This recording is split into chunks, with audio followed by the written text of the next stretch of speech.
දොහෙලක් දෙන්න හදන හිච්චි හාමිනේගේ රහට මසම්බෝලයි යන්ඩි.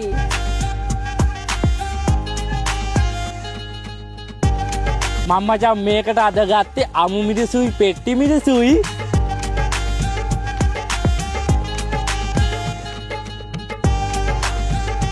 අයියන්ඩි ඔහෙට වතුර තිබහයි.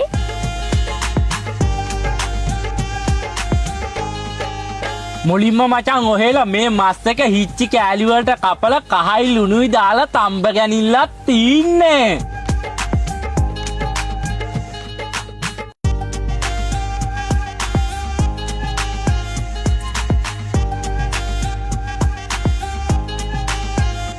සුදු මහත්තයෝ ඔහෙ දෝනිට කියලා සුදු ලුණු සුද්ධ කරගත්තයි. ඒකට කියලා සුද්ධ කරගන්නේ පයකෝ. ඊගාවට මචං අමු මිරිසුයි පෙට්ටි මිරිසුයි තක්කාලි සුදු ලුණුයි නිකන් ලුණුයි තෙලේ බැද ගැනිල්ලක්ලු තින්නේ.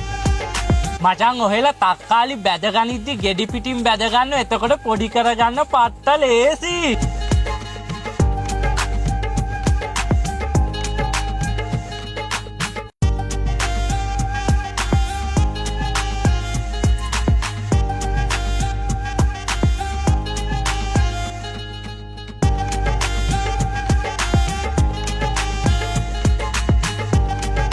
දෝනි ඔහේ හැමදාම ගමේ ඉන්නේ කල්පනාව දැන් එහෙම ඉන්න ඕනේ නැහැ. ලොකු සුදු අනික යාපන්. ඔහෙලා ජපන් ඉගෙන ගන්න ආසෙයි. ඔහෙලා ජපන් රැකියාවකට හරි ඉගෙන ගන්න හරි යනවනම් ජපන් ඉගෙන ගන්න හොඳම තැන තමයි ඕසීස් ජපන් ස්කූල්. මේක දින 40ක නේවාසික කඳවුරක්. යන්ඩි එච්චරේ? ඒ විතරක් නෙවෙයි මචං. ආහාර පාන නේවාසික පහසුකම් නිල ඇඳුම් පෙළපොත් ඒ ඔක්කොම මේගොල්ලන් දෙනවා. ඔහෙල්ට ජපන් ගැන මූලික දැනුමක් නැති වුණත් මේක සම්බන්ධ වෙන්න හැකි.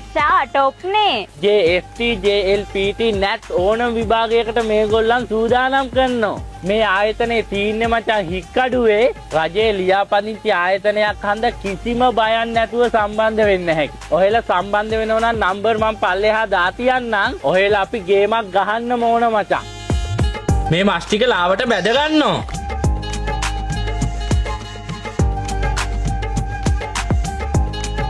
ඊගාවට මචං මේ බැදගත්ත ඔක්කොම බඩු කෑල් ටික හොඳට පොඩි කරගැනිල්ලක් තින්නේ. දැනටමත් මේකේ සුවඳ නම්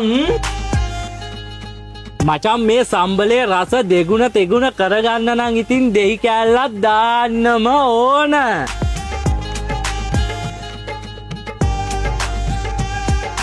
මේ හිච්චි හාමිනේ බඩු ටොප් බඩු.